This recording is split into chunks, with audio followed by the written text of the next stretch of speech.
that there is no deity worthy of worship except Allah, and that Muhammad sallallahu alaihi wasallam is his final messenger in a long chain of messengers who we all revere. And wassalatu wassalam, and may Allah's peace and blessings be upon all of the messengers and prophets of Allah.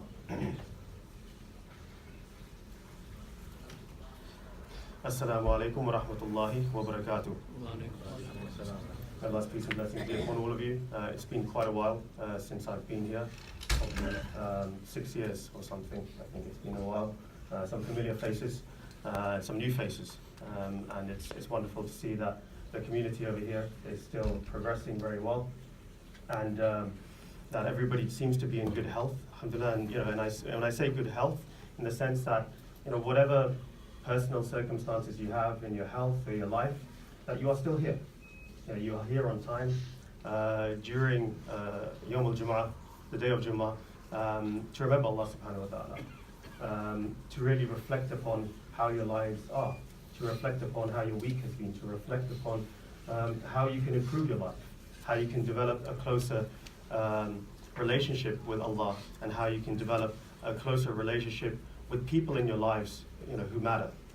How you can in fact have a more honest relationship with yourselves as well as individuals, and that is very important as well as Muslims. So alhamdulillah, I am blessed to be here. I know you have some wonderful speakers, Dr. Fahim and Imam Mahmoud, and their knowledge is one which is, if I could ever inshallah have that type of knowledge, I would be very blessed. So you are all very blessed on a weekly basis to have those individuals coming and speaking to all of you. However, I was asked a couple of days ago to come here and lead the prayers. They needed somebody, and alhamdulillah, I was actually off this morning, so I had the chance to come here and lead. So everything works out in a way. The one time that they called me, alhamdulillah, I was available. So I hope that the time that I have with all of you, and I believe it's till about 1:05, they're very specific about time here. I hope that the time I have with all of you here is a time where you're all able to reflect, on all of the aforementioned things that I mentioned, but also the things that I will go on to mention as well.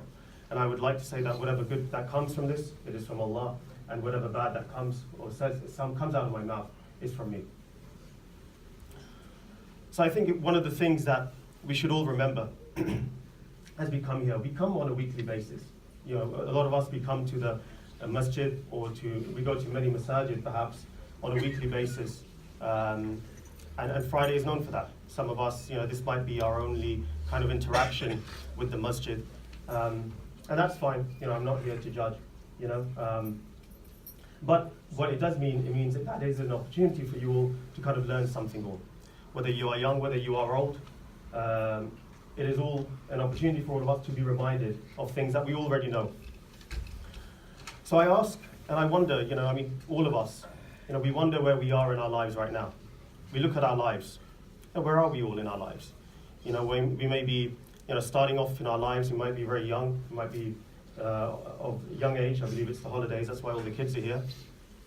Or, we might have, be in the prime of our life, or we might be, coming to what we feel is the end of our lives. So we are all at different stages in life, each and every one of us. But what is the thinking of a Muslim when it comes to this? What do we have today?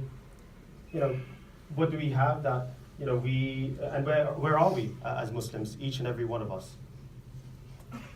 If I ask all of you to think about what your most prized resource is, what is the one thing in your life that all of you have that you will never get back?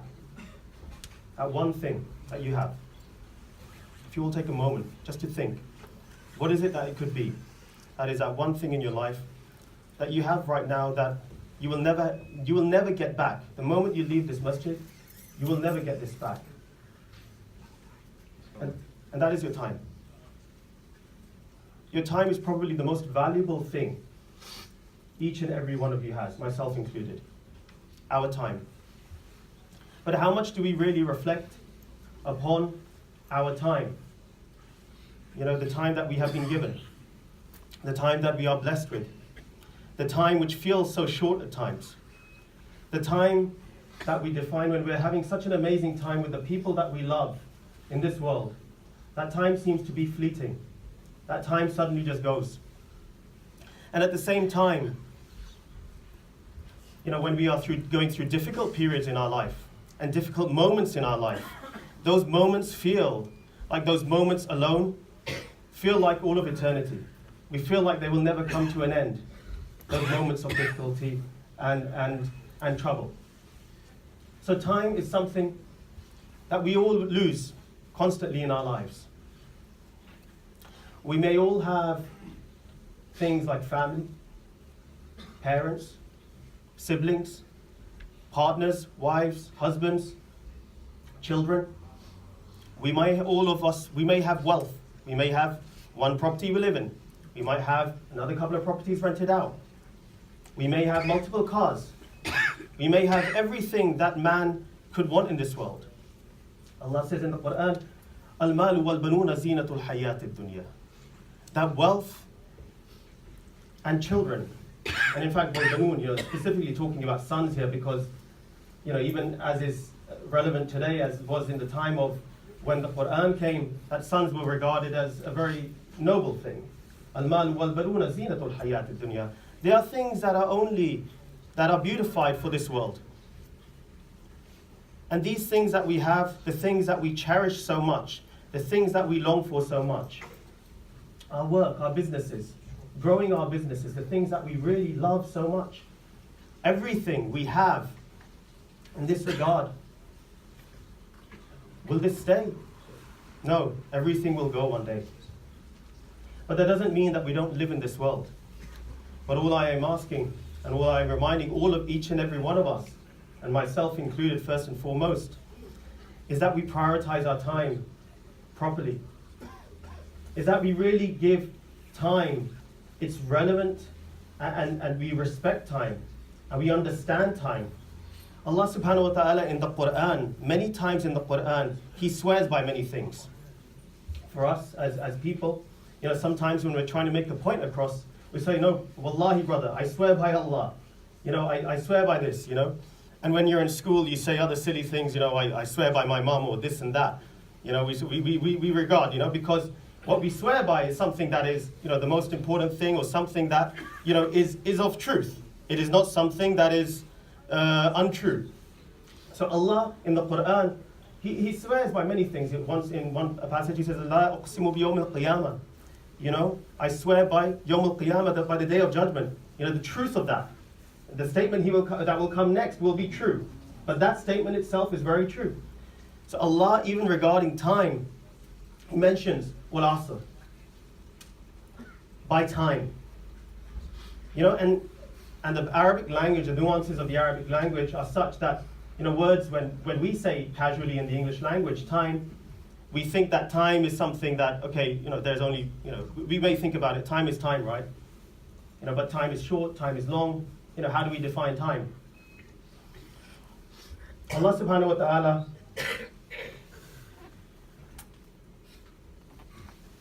in another passage in the Quran, in fact, He mentions time as well. He goes, هَلْ أَتَى عَلَى الْإِنسَانِ حِينٌ مِّنَ الدَّهْرِ لَمْ يَكُنْ شَيْئًا مَذْكُورًا. Was there not a period of time, dahr, a period of time when man was literally, he did not even exist.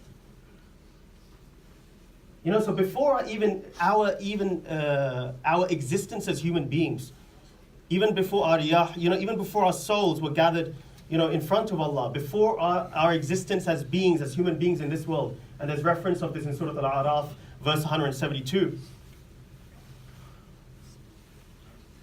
Even before our being, there was a long period of time where human beings did not even exist. Dahr, a time that is literally infinite in its nature. But the time that Allah subhanahu wa ta'ala is asking all of us to really reflect upon, each and every one of us, wal asr, is time that is squeezed, time that is pressed. Allah subhanahu wa ta'ala in a passage in the Quran, in fact in Surah Al-Baqarah, He mentions أيود أحدكم أن تكون له جنة من نخيل وأعناب تجري من تحتها الأنهار. Would any of you wish to have a garden with date palms and vines, with rivers flowing underneath, and all kinds of fruits for him therein? And then he is suddenly stricken with old age, and his children are suddenly made to become weak.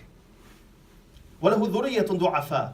That your dhurriya, your progeny, suddenly become du'afa. They become immensely weak. فَأَصَابَهَا إِصَارٌ فِيهِ نَارٌ فَاحْتَرَقًا. And then suddenly, they are, everything that they have is struck with a fiery whirlwind. فَأَصَابَهَا إِصَارٌ وَالْعَصْرِ. It's the same root. So suddenly, time is of the nature that it upends everything. It gets rid of everything that you have, everything that you love, everything that you long for.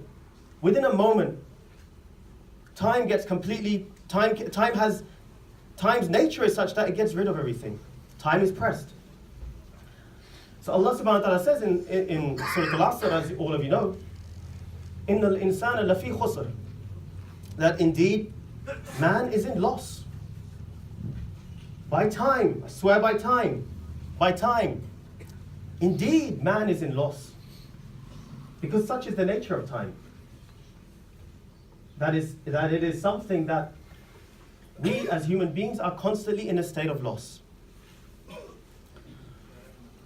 One of the things the Prophet ﷺ said regarding a believer is that when a believer is when he is in the morning, he does not know, whether he will in fact live to see the evening. And when he is in the evening, he does not in fact, he knows that he might not even come to see the morning. That is in fact a person, the believer here, a person who believes in, who has faith, who has belief in the one above, who sees the reality of the world for what it is, ensures that their life is such that they are ready to die at any moment. That they are ready to leave this world at any moment. But unfortunately, now we have to reflect upon ourselves. And how do we, each and every one of us, myself included, how do we live our lives? How do we live in the moments of time, the minutes of our day, the hours that go by? How are we spending our life? Because most of us, when it comes to our lives, we just think to ourselves, we have to do this, we have to do that. Now I've come to Jummah Salah. Immediately after, I have to go, I have to take care of a few things, do a few domestic duties. I might have to go to work, some of us. I might have to go, suddenly I have to finish off this stuff, and then I've got a dinner later on. And then, I have to also go and meet so-and-so about this business opportunity. I have to go and sort this matter out. Constantly we're in a state of doing things. And there are some of us, who, we go out and we are doers. We do things. The things that we say we're going to do, we do. But even if we achieve those things, and we are very successful in achieving those things, have we still got that fulfillment inside of us once we have achieved those things? Once we go and get that really nice car that we really wanted, or that really nice house that we really wanted, or, we went and married the most beautiful person we know, and we thought this is all, and I'm going to achieve this, I'm going to marry her, I marry her, and now you seek, you have a lack of fulfillment in your marriage. You go and set up a business opportunity and a business, and suddenly you set up a business, you're making, you're making a few thousand in the first year, and then suddenly you're making hundreds of thousands in the next few years. But it's still not enough. There's always something to do. There's always something, there's always a lack of fulfillment. So for it is very important for us then to think, okay, how are we spending our time? I'm going to go and now do all of these things in my life, but then when I get to the end of the rainbow, it doesn't seem so pretty anymore. It doesn't look so nice anymore from now I'm there. So one of the things we have to ask ourselves, as individuals, as Muslims, as human beings who live on this earth, not for a purposeless existence, or we are meant to have a purposeful existence. We look at in the Quran, Allah subhanahu wa ta'ala says, why did He create us? Allah subhanahu wa ta'ala says in the Quran, وَمَا خَلَقْتُ الْجِنَّ وَالْإِنسَ إِلَّا لِيَعْبُدُونَ. That I have not created man, وَمَا خَلَقْتُ الْجِنَّ وَالْإِنسَ, I have not created jinn and man except to worship me.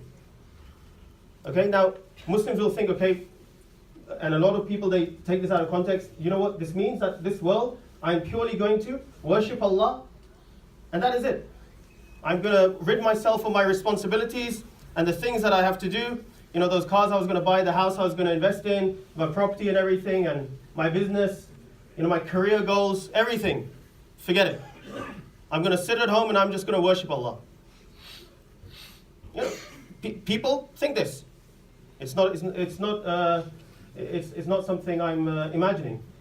This is the reality of how people think. But even in the worship of Allah, Allah subhanahu wa ta'ala in many places in the Quran talks about relationships. The relationships that we have with other human beings. You know, He talks about, in the Quran, He says, قَوْلٌ مَعْرُوفٌ وَمَغْفِرَةٌ خَيْرٌ مِّن صَدَقَةٍ يَتْبَعُهَا أَذًى. That a word of goodness, قَوْلٌ مَعْرُوف وَمَغْفِرَةٌ, you know, and forgiveness, you know, kindness and forgiveness. You know, khayr, you know, they're better. خَيْرٌ مِّن صَدَقَةٍ يَتْبَعُهَا أَذًى. You know, they're even better than charity. You know, a kind word.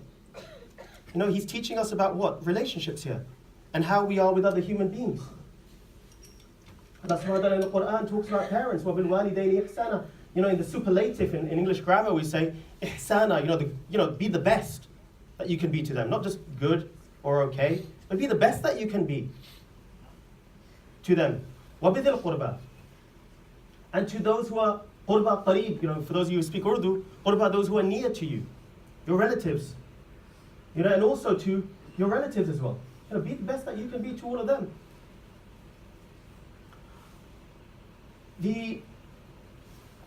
And I have to, because I've written it down here. And the Prophet ﷺ, he said, take advantage of 5 matters before 5 other matters. Your youth before you become old. Your health before you fall sick. Your wealth before you become poor. Your free time before you become preoccupied. And your life before your death. 5 things that you have to take care of. And I'll repeat this again one more time because these are things to really reflect upon. Your youth before you become old. Your health before you fall sick. Your wealth before you become poor. Your free time before you become occupied and busy. And your life before your death. So each and every one of us has to think now, how are we making use of this time that we have? How are we making use of the life that we have? We need to imagine, you know, like I said, many of us achieve in life. We are achievers. You know, unfortunately, we also live in a day and age where there are people who don't even achieve the things in the world that people would achieve, you know, or have been achieving for centuries. You know, people are just lazy. People just, they have no motivation in life. People who are literally just wasting away. And technology has a big part to play in that as well. You know, the amount of time we spend, you know, on WhatsApp, you know, sending just forwarded messages and jokes to our friends and even to our cousins. You know, our relationships, this is what our relationships have really become at times. You know, sending jokes and, you know, appropriate and inappropriate messages, you know, mixed with hadith as well. You know, from the same individuals, you know, this is what our life has become. You know, and we lack motivation because everything we have in our life right now is easy for us. You know, we have entertainment at, you know, the price of how much is it? A Netflix account, $9.99 a month? Yeah, $9.99 for Netflix, you know, and you can just enjoy your evenings.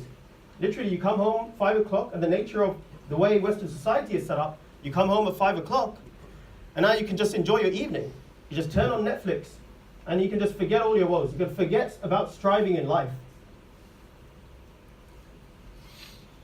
And this is how we have become. We lack that motivation. We lack that desire to wanting to achieve or have a more fulfilling life. So we need to think to ourselves, each and every one of us, this loss that Allah subhanahu wa ta'ala talks about when it comes to time, what is the remedy of this? He goes on to say, as we all know, in this surah, إِلَّا الَّذِينَ آمَنُوا, those who are in loss, except those who believe. وَعَمِلُوا الصَّالِحَاتِ, and work righteous deeds. وَتَوَاصَوْا بِالْحَقِّ وَتَوَاصَوْا بِالصَّبْرِ, and those who hold up the banner of truth, and those who enjoy truth, and those who also enjoy patience. Because let me just remind all of you, Allah subhanahu wa ta'ala says in another verse in the Quran that there will be a time that فَإِيَّصْبِرُوا فَالنَّارُ مَثْوًى لَهُمْ, that even if they are patient, when they are being pushed into the fire, it will do them no avail. Patience then will not matter. When we are in the hereafter, being patient, praying to Allah then, will not matter. The relationships that we might want to have later, we'll be like, no, we want to now, we'll go back to this world, and Allah, give me time in this world, give me respite in this world, and I will now be a proper father, I will be a proper sibling. Yeah, sure. I think there's an announcement. Sorry for the interruptions, brothers and sisters. May I request in number 10, 12, and in this main hall, please, if you can stand up and make saf as you are praying, because of the school holidays, we've got extra pressures, we only got 2 prayers. So if you can just make room for people standing at the back, we can accommodate maximum number of people. Can you please fill in the gaps in front of you? Fill in the gaps in front of you before you even think of sitting down. Fill in the gaps, please. I can see people still standing with gaps. Can you fill in the gaps, please? Please maximize, stand shoulder to shoulder, close, feet close to each other. There is a gap there, yes. Please, Jazakallah, please fill in. And brothers who are standing at the back, can you please take some seats which have been vacated? Jazakallah. Jazakallah, I'll do that as well now and again.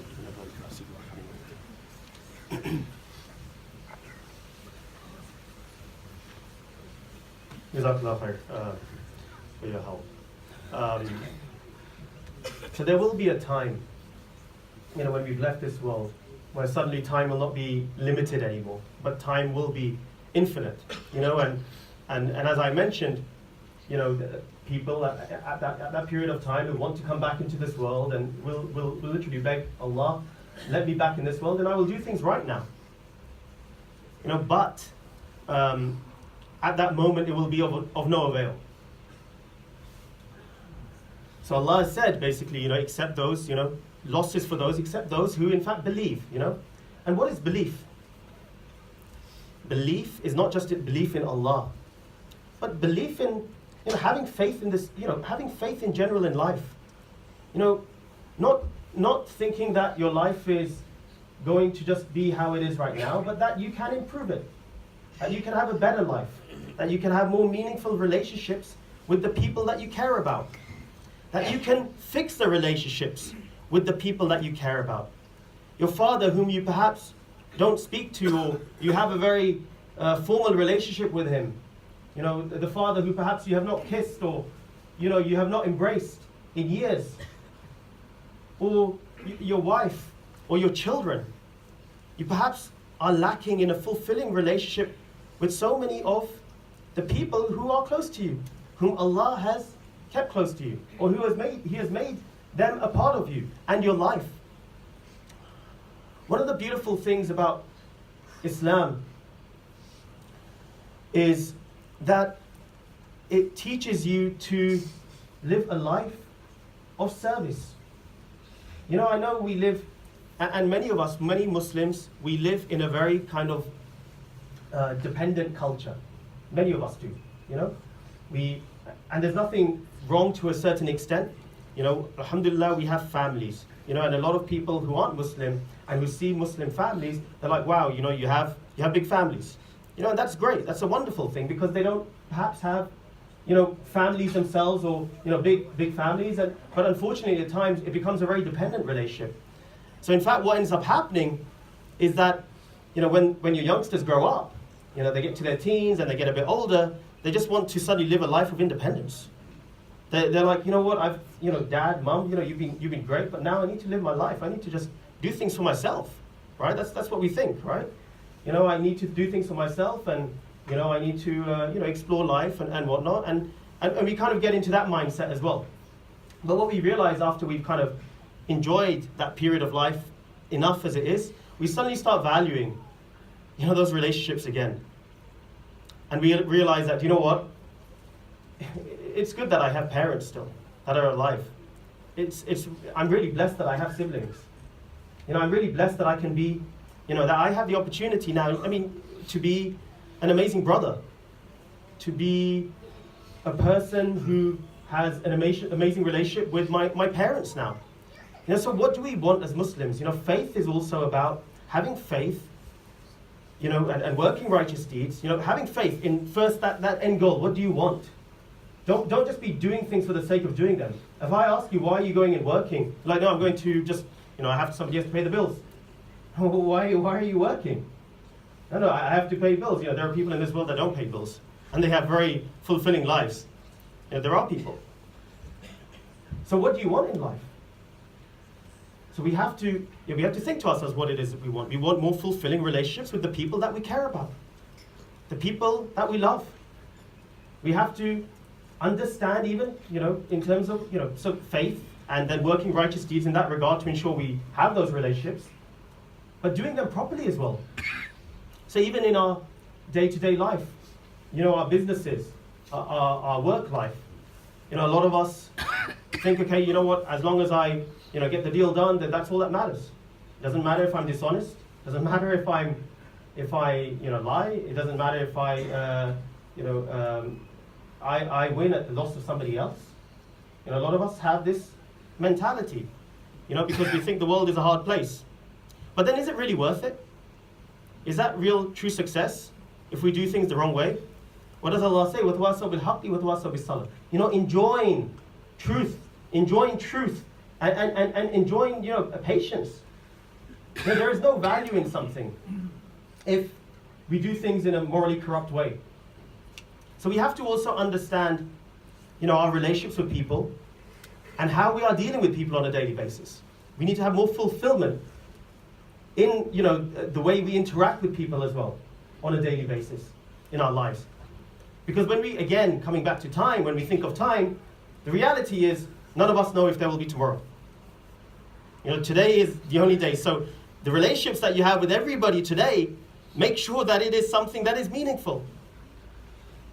Nothing will be taken from you if you show kindness to somebody else.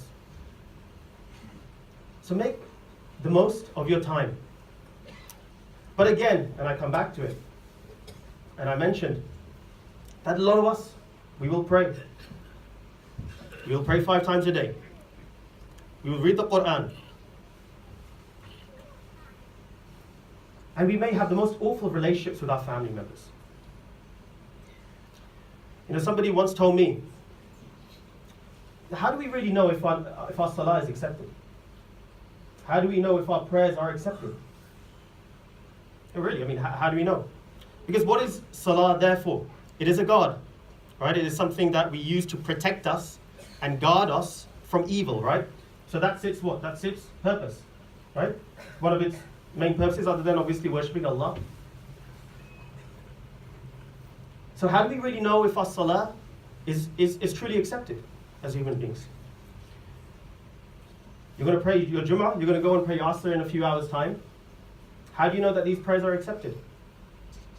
Now, if you walk out the door right now, you pray your Jummah, Salah, and then you go out and you lie to somebody, and then you go out and suddenly start committing sins. You tell a fib to your boss, or you're unkind to your wife, you're unkind to your children. That alone should be a lesson from Allah. Allah is telling you clearly that is your salah really accepted? That you're still committing sins? Something for us all to think about. So part of, the acceptance of salah is that it is meant to also have an impact on our daily lives, in our relationships with other human beings. So that is something for us all to think about. And another thing, if I ask all of you, okay, we all want this. We all want, fulfilling relationships with our family members. But then if I ask you, okay, how is your wife? How is your husband? How are your kids? And then the only thing you have to say, oh, they're awful. They're just complaining all the time. We feel very, firstly, that's not really the way to have a relationship. Allah says in Surah Al-Ibrahim, He says, وَإِذْ تَأَذَّنَ رَبُّكُمْ لَإِنْ شَكَرْتُمْ لَأَزِيدَنَّكُمْ. And those, this is the time of Musa alayhi salam, Allah said, لَإِنْ شَكَرْتُمْ لَأَزِيدَنَّكُمْ. That give thanks, be grateful, and then I will increase you. وَلَئِنْ كَفَرْتُمْ إِنَّ عَذَابِي لَشَدِيدٌ. But if you are of those who are ungrateful, indeed, certainly, there is a severe punishment. So one of the ways to really have a fulfilling life is to really be grateful for the things that we have. Be grateful, first thing, in the morning when you wake up. I'm trying to mention some practical things here as well. In the morning when you wake up, be grateful. Alhamdulillah. Allah has given you another life. He has given you another day. Well, Asr, by time, there was a chance that I might not have even been awake today. There are so many people. My cousin's husband, he was only 34, many years ago. He was at the top of his career, a very fulfilling marriage. He just had 2 new kids, newborns. And then he died in his sleep. He just died in his sleep, and his parents, he was the only son, and he died. So alhamdulillah, if you wake up in the morning, it is a blessing in itself.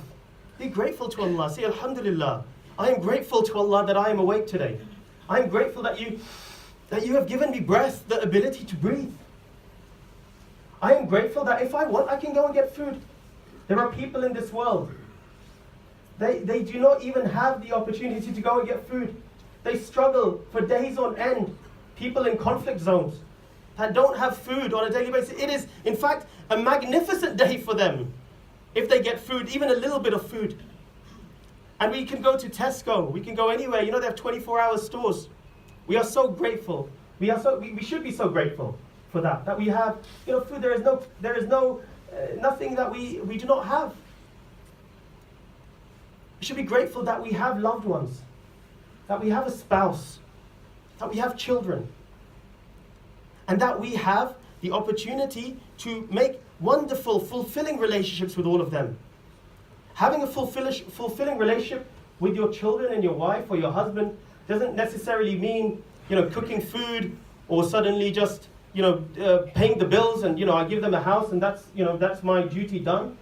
No, it's taking the time. What is the nature of time? The nature of time is that we are always in a constant hurry, right?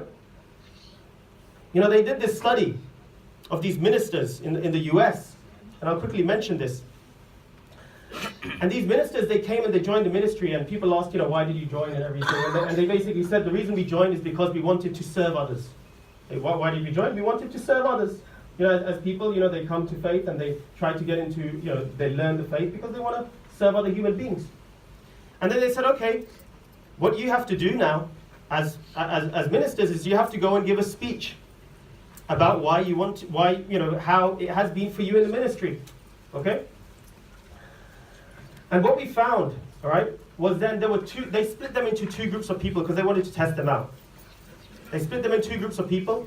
And one group, they said, at so-and-so time, later on in the day, you will give the talk. And some you will give the talk earlier on in the day. And this will be 5 days from now. And they said, fine, they were preparing for their speeches and everything. And then what they did just to test them was they said, you know what, you have to go and give the speech right now. So these people, they went to, the place, the church where they were going to go and give their speeches about how much they wanted to be ministers. And they got there and they found at the doorstep of this church a man crying and a man in immense amount of pain. He was in immense amount of pain, this man. Literally, he looked like he was going to die. And now, what do you think those people did, those ministers did? The ones who had to suddenly go and give their presentation right now, immediately, they stepped over that man and they left. They left him. Whereas those others who felt that they had more time, they attended to that man. So the point is, in life, we get so busy in the moments in life that we really forget what is important. We have to remember to really, remember that we are, keep thinking to ourselves, what is the most important thing for me to do right now? What is the type of life that I want to lead? And a lot of that comes by, believing in Allah, believing that you can achieve, fulfilling relationships and working hard to achieving them, but doing them the right way. So may Allah subhanahu wa ta'ala grant us all the patience and the strength, and may Allah subhanahu wa ta'ala grant us all good in our relationships with ourselves, with our family members, with our communities, and may Allah subhanahu wa ta'ala give us all a good life in this world, and inshallah a good life in the hereafter. Ameen.